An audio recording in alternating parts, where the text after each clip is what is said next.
What's going on, everybody? It is that time again. It's a Sooners Illustrated podcast, episode 77 on this Monday, April 22nd, 2024. Josh Callaway, James D. Jackson, Tom Green with you on a Monday. The spring game was on Saturday. We were all there. We're going to talk about it. We're going to recap it. Players that stood out, what we thought about the Oklahoma offense, the Oklahoma defense, what do we think about the crowd, all of that. We'll break it all down for you here on a Monday. Also, the transfer portal movement is starting to happen. Some Oklahoma guys have hopped in. They've made an addition. They picked up their first portal commit yesterday on Sunday. We'll, of course, break that down as well. But, gentlemen, obviously, it's a Monday, just like we did during the season. Let's do a little game talk, which is nice. We'll break down the spring game a little bit here. Like I said, we were all there at the spring game. The red team, that was the offense, won the game 65-58 with the wacky scoring system. Pretty competitive game if you want to talk about that aspect of it. I mean, it went down to the wire. It was a tie game with a couple of minutes left. Offense wins it, so I guess we'll start there. I think that's only fair. They won the game. Jackson Arnold was pretty good. Efficiency, could be better. Obviously, 10 of 20, but he had a couple of nice touchdown passes. Deion Burks was fantastic. Caleb Hicks was pretty good. The offensive line seemed to kind of hold up. What was the standout thing offensively in this game for you guys? As obviously Jackson Arnold, his first spring game as the guy QB1 in this offense, had some nice moments. It felt like. Yeah, I mean, the obvious answer to what stood out was Deion Burks. This guy looks like he's as advertised. 5 receptions, 170 something yards, and 2 touchdowns, both over 50 plus yards. And what he brings to that slot position is just so different from what they had with Drake Stoops. And Drake Stoops was great for this offense. Mm-hmm. But Drake Stoops was not the kind of guy that could stretch the field. I think he only had like a handful of targets that went, more than 20 yards downfield. And we saw that from Burks just in the spring game. Drake Stoops was more of a, short intermediate route, real possession type receiver that, you go to when you need some yards. And, he was shifty, get some yards after that. Deion Burks has that, but he also has this breakaway speed to just burn past defenders on deep balls. And what that can add to this offense, I think, is a very promising sign for, Oklahoma's outlook on that side of the ball with a new offense coordinator, with a new starting quarterback, with so many new pieces around him. And Deion Burks is clearly like such a key addition that they were able to get in that early portal period. I mean, that's pretty much why I was so high on. You add just somebody that's a little bit more faster than Drake Stoops. I mean, he can do that same exact thing that Drake was doing, and so you could already expect that there was going to be a big surge from him in this season. And it already looks like that Jackson Arnold has a great connection with him. So, I mean, it just works out really well for him. Jackson Arnold finishing 10 for 20 with 233 yards and 2 touchdowns. I mean, it was a good showing for him as well. I mean, he seems like he got the back burner because of how well Deion Burks looked out there. But he also had a really good game in his aspect as well. So, I mean, it was fun overall. It was fun overall. Josh and I talked about it. I can't wait to see when Deion Burks and Andrew Anthony on the field together, and you get that deep threat from both of those guys. So it'll be awesome to see. Yeah, and with Jackson Arnold, obviously you'd like to see that completion rate a little bit higher, probably in the mid-60s, 70% range is like the ideal spot for him. But, you go back and you look at all 20 of his throws, he had a couple of deep balls where he just narrowly misfired on them. But still pretty good deep ball accuracy from him. And then just a couple other plays where, the defensive back or the linebacker made a really good play to break up the pass.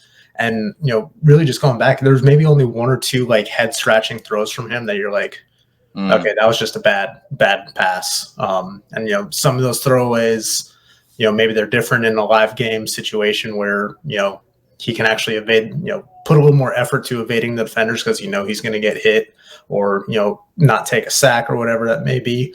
But overall, I thought Jackson Arnold looked pretty solid. I think his decision-making looked markedly better than what we saw in the bowl game. Still, there was a couple snaps that looked like he was maybe a beat late on, making his read. But overall, I was impressed with kind of the development we saw from him from, just the Alamo Bowl and, that first start to, hey, he's the man now. Let's see what he does with this offense around him.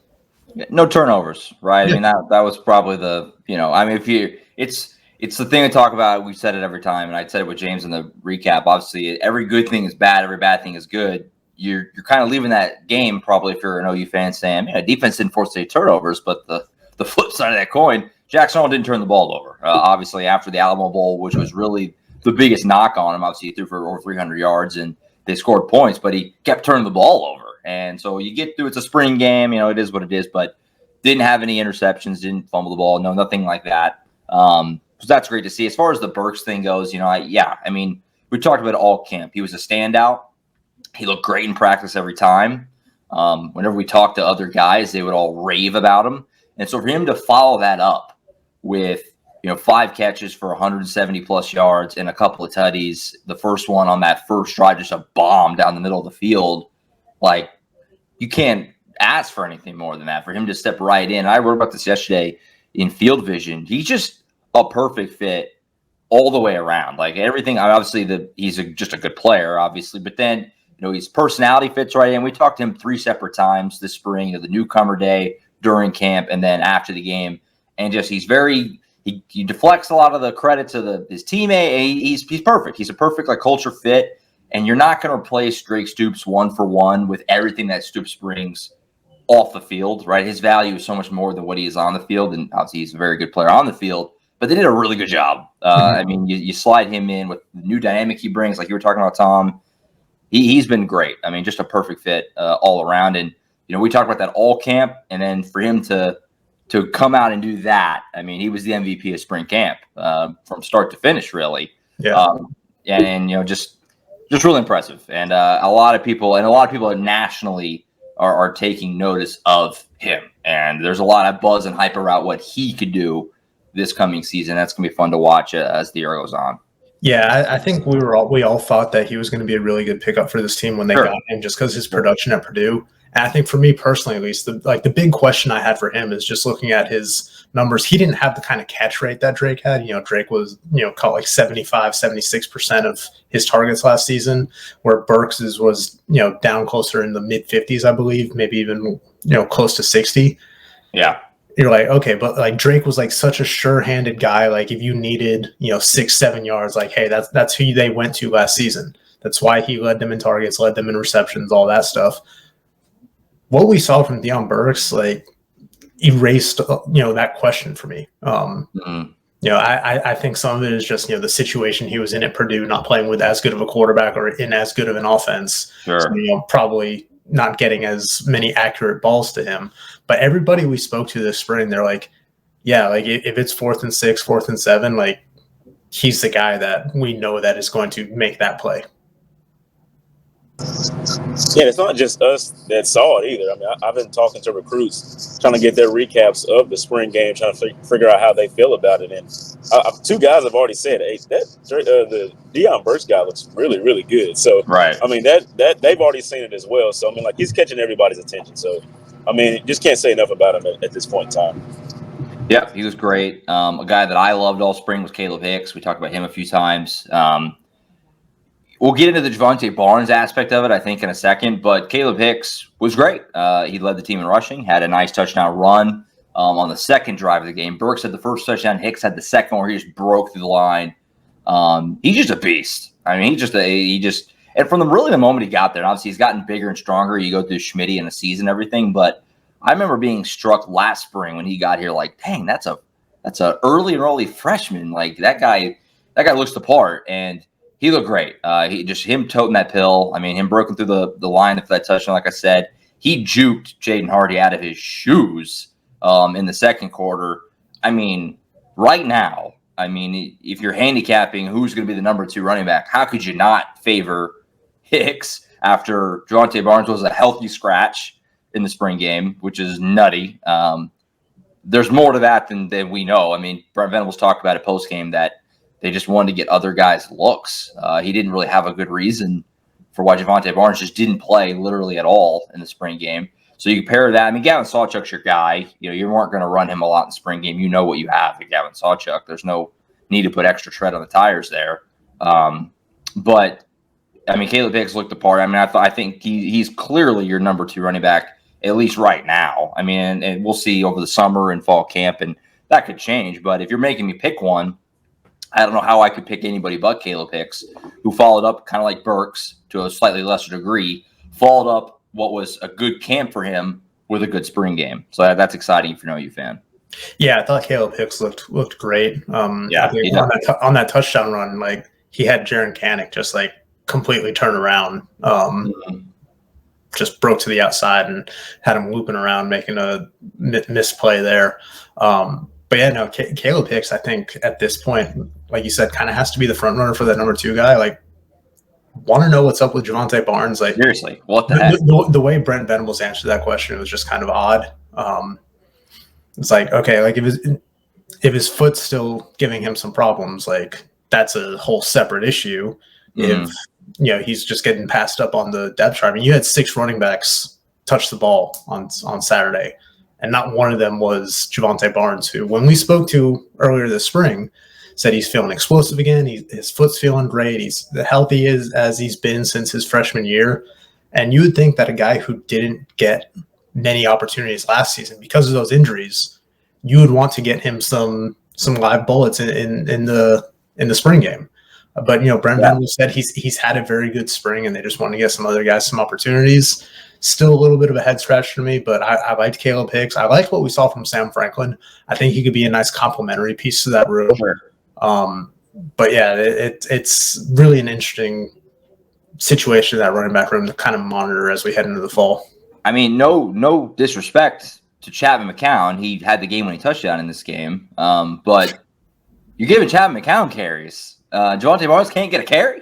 I mean, that makes no sense. I mean, I can't – what other conclusion can I draw than that? Yeah. I don't want to speculate too much, but I mean, obviously that's weird. That's strange. Xavier Robinson got some carries in this game. I mean, guys who are probably not going to factor in too much this year got carries. And Javonte Barnes, who we thought was going to be running back 2, couldn't get a touch.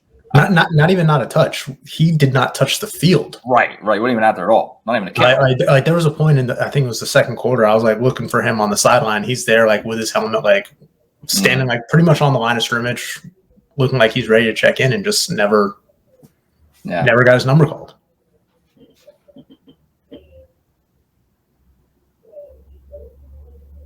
Do we have James? Also not last year. But can you hear me? Yeah, we got you now. James is on the road. Okay. If you're watching on YouTube, that's obviously abundantly obvious. So the connection's a little bit spotty. We got you now, though. Okay, yeah, like I said, it's obviously weird what's going on with Barnes. I mean, we thought, even last year, we thought he was going to be the number 2 guy. I mean, Josh, you were talking about it a lot. Like, he should be the number 2, maybe even the 1 before we saw what Gavin Sawchuk was doing. So, I mean, it's weird that he didn't even get a carry or get on the field for this game. I mean, it's weird. I mean, we tried to figure it out. We asked Brent Venables, as you guys have said, they haven't gotten a very great answer just yet. But I mean, it's weird. That's all I can say. The good part about it is Caleb Hicks looked really good. Averaging 6.2 yards a carry in his outing in the spring game. So, I mean, maybe they're all right either way. So, I mean, that's the biggest thing there for him. I mean, you're going to have Taylor Tatum come in this year as well. Yeah. As soon as he gets done with his baseball season. So, I mean, you've got guys in that running back room that can step up. So, it's just we'll just have to see what happens with that. 100%. Like Tom said, you have Sam Franklin in there. Like James said, you're going to add Tatum. So, I mean, you got some depth. Kinda. It's not as deep maybe as you'd like as far as guys who have done it at this level, but I don't know. We'll find out. It's been a weird couple of years for Javonte Barnes since that freshman year, where obviously he was Eric Gray's number 2 and he was great, and it would just kind of never gotten going again. So we'll keep an eye on that. Obviously, here if there's any movement there. As far as kind of wrapping up the offense, obviously offensive line was a major. I mean that's been the talking point all spring. That's been the number 1 headline. Hard to know what to glean from the spring game. They're so beat up. No Troy Everett, no Garion Hatchett. No, who else am I missing? There's one other injury that I'm blanking on. But they're beat up, to say the least. And so they held up pretty good, all things considered. I mean, Oklahoma, the defensive team, got 7 sacks in this game, which we'll get into the defense in a second. But I thought offensive line, it was mostly fine. It was serviceable. I mean, we talked about that in the instant reaction. There was some encouraging performances, I think, overall from some of these guys. Tom, where you kind of fall in the offensive line status after, because that's obviously been the biggest concern by far on this team. Where are you at kind of now? And they did add a portal guy who we'll get into a little bit as well. But How are you kind of feeling as of now? Yeah, I think my takeaway coming out of Saturday was, okay, maybe this line isn't as in dire of a situation as we thought it might be. Especially the top group, what we saw with that first team unit. And look, that group's probably going to look pretty different come fall. Like Jacob Sexton was starting at left guard, and we saw him there late in spring. Is he going to stick there when everybody's healthy, or are they going to kick him back out to left tackle, where he's probably a little bit more comfortable and has more experience?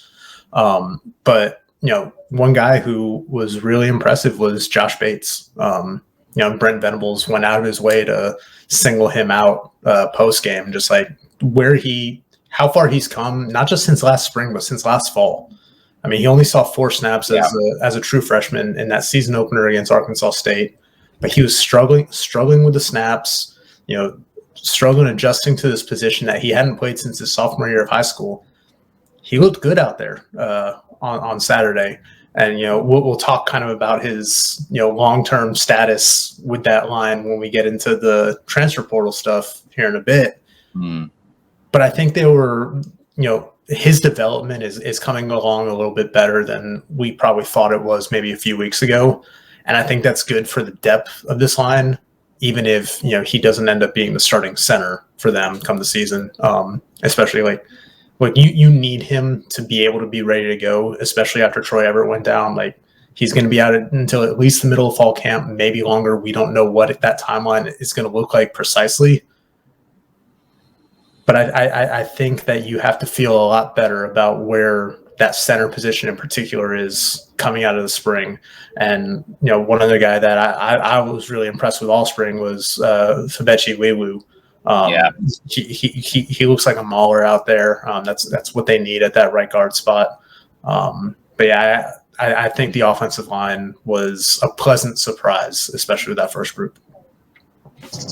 I mean, yeah, Josh, that's what we were saying on the field afterwards. I mean, we saw that offensive line and how they performed. It was really, really good. And I think Daniel Akume is the other one you were thinking about with the injuries. Thank you. So yeah. So he wasn't out there. But I also want to give props to Josh Asosa. I mean, running that second team unit and being the center there. I mean, it wasn't the best snaps here and there, but it was serviceable. And for a guy that I never saw him play center in high school. I mean, I covered him a lot, and I never got to see him play center or anything like that. He was at tackle for most of his high school career. So him going out there and being able to do that gave it a serviceable job. I mean, shout out to him just for that, because now you got somebody coming in to actually fill that role. So he doesn't have to do it anymore, but he did a good enough job, I feel like, in a sense.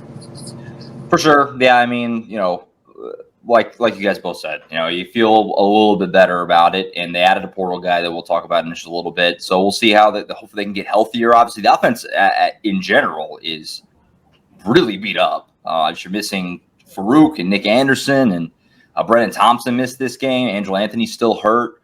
Obviously, and then the offensive line injuries we just documented. Jake Roberts was out from this game. I mean, Casey Thompson was out. I mean, the offense is beat up.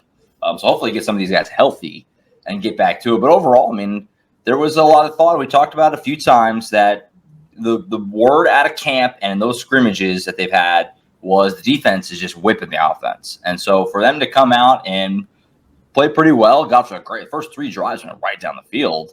Now, defense was not doing anything crazy. By their own admission, they were very vanilla, as they said. But still, encouraging. The offense won the game, if you want to put anything in that. So I think that's an encouraging part for that side of the football overall. Yeah, and one last thing I want to touch on the offense. People are probably going to be like, should we be concerned about the tight end position because didn't see a whole lot from them. Yeah. I mean, you keep in mind, like you said, Jake Roberts was out, Caden Helms was held out, Bauer Sharp was your first team tight end, which we kind of expected in the season. He didn't really do much in the passing game. I think he got 1 target and kind of got lit up by Michael Boganowski. There, got the wind knocked out of him. It looked like, but the offense really looked, they were focusing on kind of stretching the field. We saw a lot of deep shots. So I wouldn't read too much into the tight ends not doing much in this game. Again, it's just like one small sample. It's 1 of 15 practices from the spring. And based on everything else that we saw over the last month, I feel pretty confident saying that, that tight end room is in a much better spot than it was a year ago. I think Bauer Sharp is going to be a big addition to this offense and what he can do. So I just wanted to ease some fans' concerns and questions about whether that tight end room is actually going to amount to anything this season. Defensively, hard to know. It's in a very weird twist of fate for OU fans for the last 10 years plus. There really isn't nearly as many questions on the defense that needed to be answered going into this game. I mean, a lot of the attention was offensively. How's Arnold going to look? How's these new receivers? How's the offensive line going to hold up? Defensively, it was more just intrigue with some of the new guys, specifically the freshmen. Obviously, they didn't play Billy Bowman or Woody Washington, so secondary was very new, was very young, and they got touched up a couple times by Deion Burks, like we talked about earlier. They got a pass rush, 7 sacks this game, like I said, from 6 different guys. PJ Adebawore had 2, which OU fans are very excited about that. I mean, like I said, there wasn't a lot of questions going in for the defense. So there's only so much you can really learn. But what do we think about the defensive side of the football in this game? Obviously, the depth seems as good as it's been in a long time for OU on that side. What do we think defensively? Was there anything that jumped out to you that you can try to draw from this? Yeah, there were 2 things that caught my eye, and one was just kind of the state of that defensive line, especially the interior. That was the biggest question on this defensive line coming into the spring, especially after Jacob Lacey had to medically retire, and they were without Dejon Terry, another veteran that they held out for this game. So we saw a lot of Grayson Halton. We saw a lot of Jaden Jackson lining up beside him with that starting group. We saw David Stone rotating in. Devon Sears got a lot of good reps. Ashton Sanders and Marcus Strong were in there.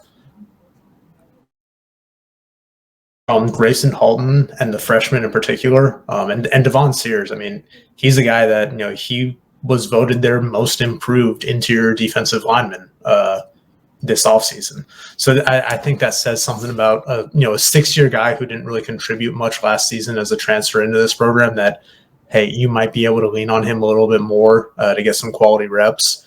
But Jaden Jackson and David Stone, we've talked about it all spring. These guys look like they are SEC ready and ready to contribute to you on day one. But by far the most impressive of that group, I think, was Grayson Halton. The step that he's taken from last year to this year, and we've talked about it. We've talked about his leadership off the field and in that locker room, and just the added responsibility he's taken on. And I think he's in for a breakout season.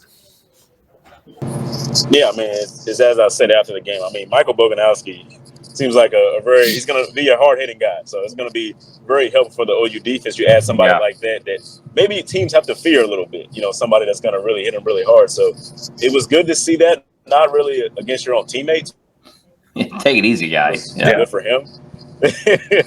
So, I mean, he did a good. I feel like PJ, he had like 2 more sacks probably that he could have had in that game that he didn't really get tallied for. But he looked really good overall. I mean, just PJ. Yeah, I think David Stone had one of those too.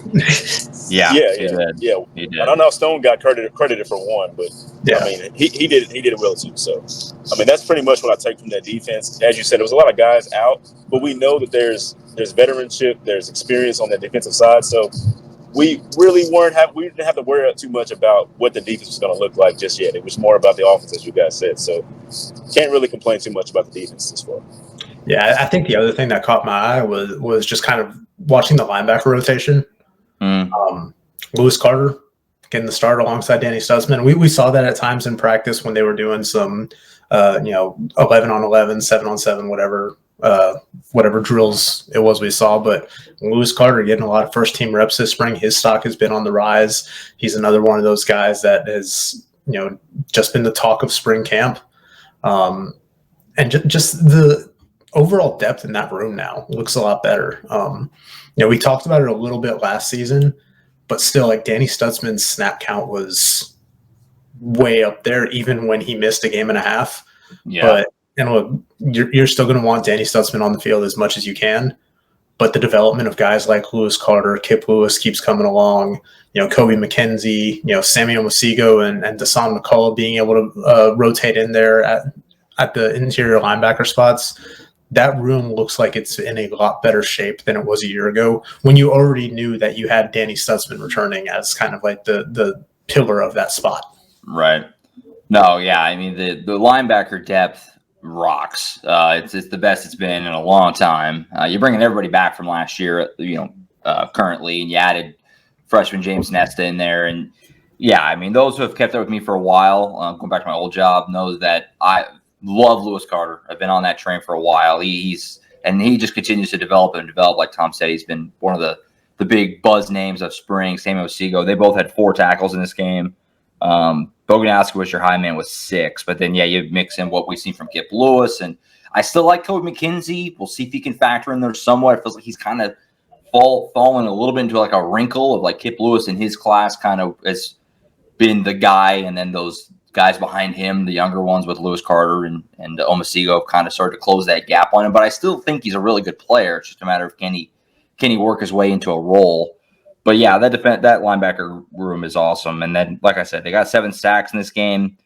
Ethan Downs, I thought, played pretty well. Not there's a lot of questions about Ethan Downs, but he had a couple of nice plays in the backfield, including a sack. Like Tom said, Grayson Holton was good. Or Mason Thomas was pretty good. Yeah, I mean, like you just don't have a lot of question with the defense, so there wasn't a lot to be answered. It's going to be a fun group, fun team. The depth is really good. I like Des Malone. He didn't really rack up. He only had 1 tackle, but he just looks the part. Yeah, we talked about it earlier in spring camp. He just looks the part. So, when you mix in the fact that Woody Watson's been moving around a little bit, and he could maybe play a little cheetah, maybe. I don't know. We'll talk about that more in a second.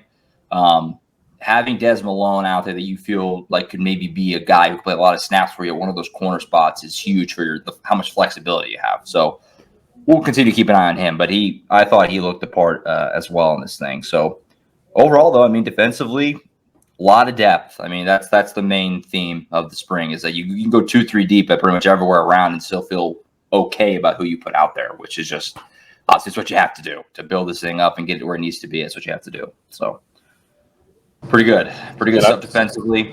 Yeah. I think we don't want to not talk about Jaden Jackson either. I mean, Jaden Jackson, didn't he get the start? He got the start, right, Tom?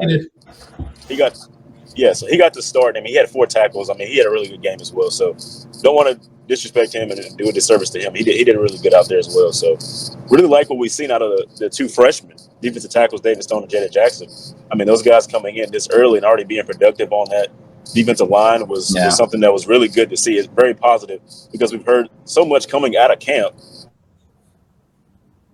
I mean, gets the guys talking about them, Dennis Desmond talking about them. They all say like they're ready, and we got to stand at the spring game. So, do we dare bring up the fact that Tyler Keldner missed a field goal in this game? I mean, it kind of stinks because I was told in camp that Tyler Keldner has been money, and in fact, a team source told me after he missed that field goal on the field, like a team staff member, that's the first time I've seen him miss a kick all camp. And of course, that happened in the spring game. Zach Schmidt did make his field goal, but OU fans, Keltner comes out there, misses, and a lot of OU fans are saying, "Oh my God, this was the guy supposed to fix everything." It's 1 kick, but you would have preferred he make that just for optics. Yeah, that kind of stunk to have him miss that. That didn't make OU fans feel good. Yeah, it is what it is. But again, it's 1 practice out of 15. Like you said, everything that we've heard about him this spring is that he has been nails. And we've seen him drill some long kicks when we've been out there at practice too. So you just hope that it was kind of a blip and not a not a concern. I still think that they're going to be improved at that spot from where they were the last 2 years, and I still expect Tyler Keldner to be the guy when the season starts. But yeah, fans surely could not have been pleased to see that. They probably got a little bit of PTSD when it went through there. Yeah, absolutely. So overall, good spring game. Do you have one last thing, James? Yeah, I was gonna say I'm not entirely sure how field goal kicking, the aspect of what they see works. But when I was covering the state championship games, like in high school, they would always say they would come to the gym, the bigger arena early a week before just to shoot threes and stuff because it looks a lot different than your home gym that's so much smaller. I mean, I don't know if that plays a factor. As a kicker, you're supposed to be able to kick anywhere. But I feel like maybe the kicker should probably practice at Gaylord Stadium a little bit. Well, they practiced there a couple days before the spring game, so like they got used to that field before the lights came on. But I think it's more the eyeballs, which is nothing. You can't simulate that. You can't. There's nothing you can do to simulate and it's just a spring game, but it's still 45,000 people on you.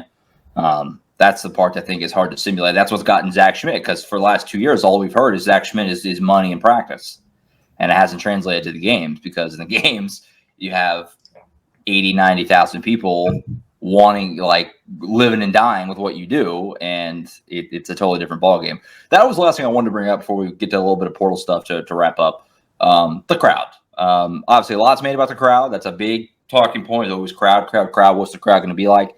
There's 45,000 people at this thing. Now, there's, I think, pretty good, right? I mean, it was not the best weather. The forecast was not good. It ended up not really raining at all. It kind of sprinkled a little bit toward the end, but it didn't rain. It was kind of chilly, but not awful, right? There was no Baker Mayfield or Kyler Murray hoopla statue to generate up some numbers, which has helped the last couple of years, especially 2 years ago when they had 70,000+ in this thing.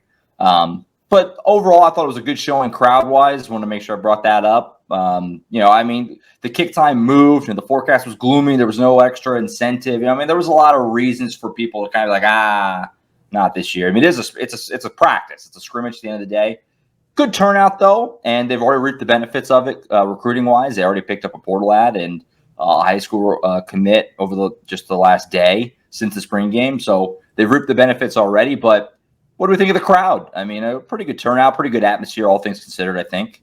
Yeah, I mean, I think it was fine. I mean, it's hard to generate a lot of excitement for, like you said, a glorified practice, especially, kickoff time gets moved, weather doesn't look like it's going to be great. You don't have like some big event to help, kind of be a tent pole, like you said, with whether it be, the Heisman statues, or even 2 years ago, like you compound the Heisman statue with it being Brent Venables' big debut for this fans. Like, that's going to generate a lot of excitement. Like, just use an example for comparison. You look over Alabama's spring game was packed out, a couple weeks ago, because everybody wants to see what Kalen DeBoer, new coach, new coach, the guy that's replacing the guy. So like, I think you see this a lot throughout the country. Is just like, spring games don't interest people like they used to anymore, especially when everything is available on streaming, somewhere to watch and tune in. Mm-hmm. Sure. Just the availability of everything makes it hard to generate, more interest in stands. But 45,000 people, that's a solid crowd for a practice. I mean, I talked to Peyton Miller, who's a recruit, a 2027 recruit. It's on our board now. But I mean, talk to him. He said that was the biggest one he's ever been to. So, I mean, it still was a very formidable crowd, even with the 45,000, as you guys have said. And there was supposed to be an event. I mean, Patty Gasso, the OU softball head coach, is supposed to have her statue unveiling that weekend, but because of all the weather madness, it kind of got pushed back. So, I mean, there was some tries for it. I mean, so that's pretty much what you can take from that. Yeah, no, they did. They had to cancel like the big pregame stuff that they were going to have, like the big, I don't know, it was like a whole bunch of like different events, and they just canceled all that stuff. So that does factor in. But I mean, a pretty good turnout, all things considered, and fans, recruits, and they noticed that stuff, and so they, like I said, they've reaped the benefits already. And that's a good segue into a little bit of portal talk here on the back end of the show. Obviously, portal talk is going to be a fixture, I think, on the show for the next at least few weeks minimum. The window is still open until May 1st, and that's just the window to hop in. There's some confusion sometimes, I think, among fans on that. You just have to be in the portal by May 1st. You can commit in June if you want to. It'll take that long. I mean, it just, you have to be in the portal by May 1st. So we're going to talk about some portal stuff for a while, but do want to at least hit the latest here. I guess we'll start with the addition, I think, because that just makes more sense, and then we'll talk about the guys who have left. Branson Hickman, they committed him from SMU. Colin and I talked about Hickman on the Thursday show, if you're with us for that. If you weren't, 2-year starter there. I mean, he's been SMU for a while, but he's been just a regular fixture on their offensive line the last couple of years. He can play center, which is huge because Troy Everett, we don't know where he's going to be whenever the season actually rolls around. Like Tom just said, Josh Bates, he's going to his second year, but do you want to lean on him totally? Then after that, they don't really have anybody else. I mean, yeah, like James said, Josh Isosa did an okay job, but that's not his position by trade necessarily. They need another guy really bad, and they got it with Branson Hickman. I mean, if you made me, kind of what I was saying earlier about if you made me make a bet on who would be running back 2, I'd be Caleb Hicks. If you made me make a bet on who's going to be center in week 1, I'd probably take Branson Hickman because we don't know where Everett's health is, and Hickman's a veteran guy. This was a get that they really needed to make, and they went and they got it, bringing him in from SMU. Yeah, I mean, they needed to get the deal done, and they got it done. It was. I don't think it can be overstated how big of a pickup this is when you're already rebuilding so much on the offensive line. He's got 33 starts over the last 3 years. He's been their everyday starter the last 2. We talked about it after Troy Everett went down, but there's just not a lot of tangible in-game experience at center on this roster. Josh Bates had 4 snaps last season. Garion Hatchett's the only other one with any, and he's got 30 snaps there, but it's not his position by trade. To put that in perspective, Branson Hickman's got 2,440 career snaps at center, including like 956 each of the last 2 seasons. I mean, he has been there. He's done that. SMU had one of the best pass blocking lines in the country last season, and he was kind of the anchor for that unit. He didn't give up any sacks, gave up just 8 total pressures across, like 490 pass blocking snaps. Pro Football Focus had him as one of the top 5 centers in the country last season overall. Yeah. Great in pass protection, great against the run. This is exactly what Oklahoma needs after you lose a multi-year starter in Andrew Rame and the guy that you thought was going to be the guy to replace him in Troy Everett. And again, we don't know how long Troy Everett's going to be out, how long it's going to take him to get back to speed once he, recovers from that knee injury. But to be able to bring in Branson Hickman to, fill that role, and I'm in the boat with you, man. I think that if you were to ask me right now who's going to start week 1 against Temple, it is going to be Branson Hickman, just because, you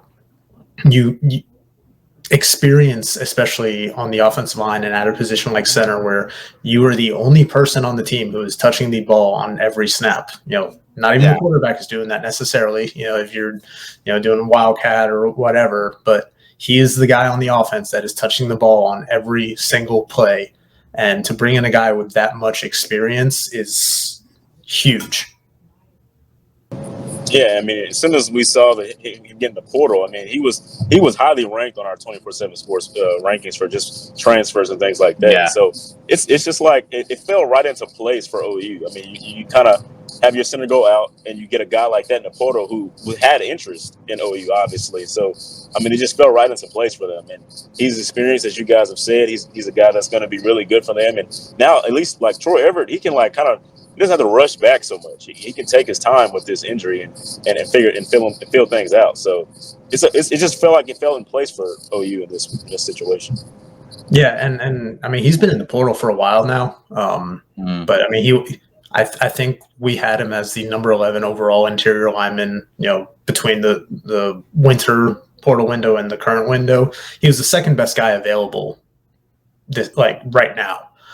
So for them to be able to get him is huge. And, we talked about the improvements that Josh Bates has made this spring and the strides. And while I think that is still promising for his long-term outlook at Oklahoma, now you don't have to rush him either. You can continue developing, and you don't have to put that burden on his shoulders. Even though, he said this spring when we spoke to him, was like, I'm not afraid of the challenge. I'm not going to back down from any challenge that you throw at me. The fact that they don't have to rush him, they don't have to rely on a redshirt freshman who doesn't have much experience. Again, I don't think it can be overstated just like how important this particular transfer edition is. Sure. 100%. As far as the other guys who were on campus, we talked about it with Colin on Thursday. A couple of defensive tackles with Dominic Williams from TCU is kind of the big fish. And then Jermaine Lowell from Louisville. Philip Blitty from Indiana didn't end up making the visit. We talked about that on Thursday, but then he announced that he ended up canceling it later that day. So he didn't make the trip. And they committed to Auburn yesterday. Which he was, if you may, I hate to, I'm not trying to disrespect the player, but those 3 guys, I think he was firmly 3rd on the pecking order for how much of a priority he was for Oklahoma. And they're not going to take They may take two, but more than likely they're probably only going to take one of these guys. So that wasn't necessarily a bad sign for Oklahoma where they stood on the other two guys. Now Dominic Williams, we're still waiting to see how he kind of plays that out. Jermaine Lowell, early returns are good, but the visit went well. So we'll see how this shakes out with those two guys. Obviously, we'll be sure to keep you posted once those guys make announcements. I think Williams is going to still take more visits. So I think, and I could be wrong, and Colin Kennedy, who does a phenomenal job for us, he'll be sure to let our VIP members know. He'll know better than me. But I think that Williams, the timeline, it may still be a little. Whereas Lowell, we'll see. It could be sooner, just depending on, how well that visit went, which like I said, early returns are good. As far as departures for Oklahoma, they've only had a couple scholarship guys hit the portal, which we talked about that, before the window opened last Monday. There wasn't expected that they were going to lose a lot of guys, and so far they haven't. And obviously spring camp just ended officially, so give it a little bit more time. But so far, only two scholarship guys in the portal. Shane Witter, linebacker, who's been around for a while, not unexpected. The one that was semi-unexpected, not totally out of left field, but also not totally expected, was Justin Harrington. He hit the portal as well at the tail end of last week. Obviously, Harrington was your starting cheetah to start last year, and then towards ACL in the SMU game, was out the rest of the year, was out for spring camp as well. He was supposed to be back full go, was how Venables termed it, by the middle of the summer, by summer workouts and stuff. But he hit the portal. Reaction there for you guys? I mean, it just kind of felt simple as like he's been hurt and there's so many other guys, and he maybe just was like, am I going to play? And he's got 1 year left. I don't know. It doesn't. It's not hard to believe. I mean, if you're talking about a guy who's got 1 year football left, his 7th year of college football, and you just look around at all the different cheetah options while he is hurt, right? He's not even having a chance to really compete right now. It's not shocking that he would look for another home for next season. Right. Yeah, I think it was a little bit unexpected, but it's not. But it makes sense. It makes sense. Yeah, it's a numbers game for him. He even when we spoke to him this spring, and he was talking about when he was waiting to see if he was going to get that waiver for the 7th year of eligibility.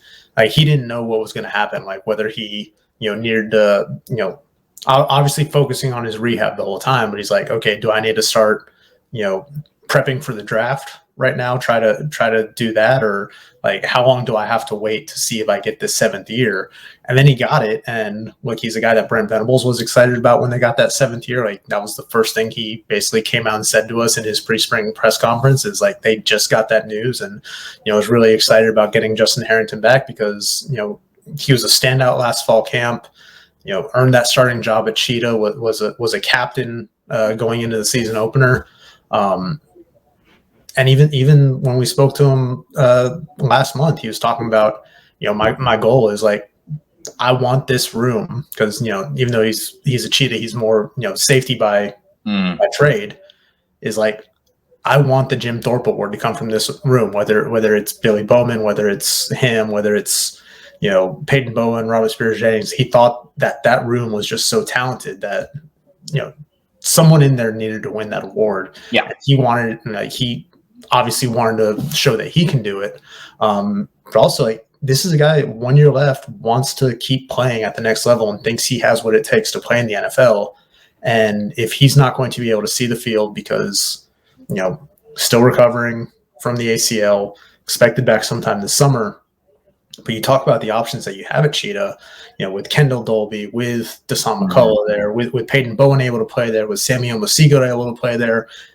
It's hard to find the reps for him to get what he needs because he's the guy that even though he's been around for a while, he doesn't have as many in-game reps because of kind of just the unexpected journey that his career's been on. And if he thinks that he has an opportunity to get on the field somewhere else in his last season so that he can extend his playing career beyond college, then, I mean, I have no problem with that. I respect it. Like, you have to look out for yourself. And I don't think anybody at Oklahoma is going to blame him either because they still feel like they're in a very good position with that role. That was the biggest reason why it was a surprise. Like you said, Tom, when he was talking about, trying to win the Jim Thorpe Award and things like that, those guys on that team, it's like he seemed very invested in that than the guys around him, and so he's like a very good team player, but as you think about it and look through what he's going through, what he's needing, I mean, it makes perfect sense for him. I mean, he has one more year left. I know for sure that he wants to go on to the next level and play at the next level. So he has to make sure that he gets some, good. He has to show what he can do. So it's not entirely sure if he's going to be able to do it at Oklahoma at this point in time, because, as you said, so many guys are coming in that are really, really good and can play the position that he's playing. So it just makes perfect sense for him overall. So not like you should. I don't think as an OU fan you can be upset about it. I mean, obviously you're probably going to lose a guy, but he's doing what's best for him overall. Yeah, and I don't think that this was a decision made in haste for him, just because of again the journey that he's been on. He went in the transfer portal, at the end of the 2021 season, and then basically had to talk to Brent Venables and about letting him come back. I mean, he came back as a walk-on. Believe he earned his scholarship back eventually, but he had to walk back on and earn his keep on this team. And I don't think that that's a decision that he would make lightly this second time around. I think he probably gave a lot of thought to it and just thought it was, what was going to put him in the best situation to be able to try to get on the field this year and really put more of himself on film for NFL scouts so that he can hopefully continue his career beyond this season. For sure. Yeah, I wish him the best. Obviously, Harrington's a guy, he's going to his 7th year next year. He's been around for a while. And so we've had a chance to talk to him, in a media setting a bunch of times. Always great. So wish him the best, obviously, and we'll see where he winds up, and maybe he can carve out a role for himself wherever that may be. As far as, like Tom said, the cheetah job, the options are plentiful. Got to think probably Saul McCullough is maybe your favorite there. I'm really fascinated about the whole Peyton Bowen, obviously the kid is very talented, and it's like he feels like you could just slide him right in next to Billy Bowman as one of your two safeties, but they like him in that cheetah and his versatility. So I'm curious to see where he actually winds up, but the options are there, like Tom said, with Kendall Dolby and Samuel Masigo. I mean, the list goes on. There's lots of guys, and coming up through the ranks too, even some younger guys who are freshmen like a Boganowski and a Reggie Powers. I mean, it's deep. So just kind of makes sense for Justin to look for something where the playing time is going to be a little more solidified going into his last year. I think that's it for now. Obviously, the portal is going to rev up more and more, obviously, and that's going to be a major talking point for us for a while on the program. Spring camp in the books. Appreciate everyone who kept up with the spring camp coverage throughout. Obviously, we're not going anywhere. Anybody who keeps up with us knows that. Monday, Thursday, every week, year-round. So we'll be with you all throughout the summer. It'll be SEC Media Days, I think, before we know it, in about 2.5-ish, 3 months or so from now. And the season opener is just – it's like 4 months and a week from now. A little sneaky closer than it feels. So it'll be before you know it, and we'll be kicking this thing off and doing the games for real. But good spring camp, and look forward to seeing what's next for these guys. So, yeah, there you have it. That's it for now. Be back on Thursday with Colin Kennedy. Great portal intel and other recruiting intel as well. Coming off that massive visit weekend, they did pick up a commit already, a 2027 kid. Zane Rowe, defensive end, committed over the weekend. Be sure to break that down further with Colin on the Thursday show, as well as all the portal recruiting intel, things like that. Anything else going on between now and then.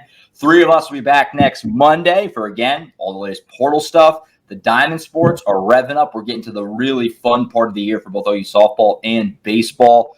Both teams are in first place right now, so I think we're set up for a fun May into June with the Diamond Sports. We're going to be all over that. That's going to become a bigger and bigger part of the program as we move into May. But we'll be back next Monday to talk about it all. Colin and I on Thursday. We'll see you guys then. For James D. Jackson, Tom Green, I'm Josh Callaway. We'll see you guys next time right back here on the Sooners Illustrated podcast.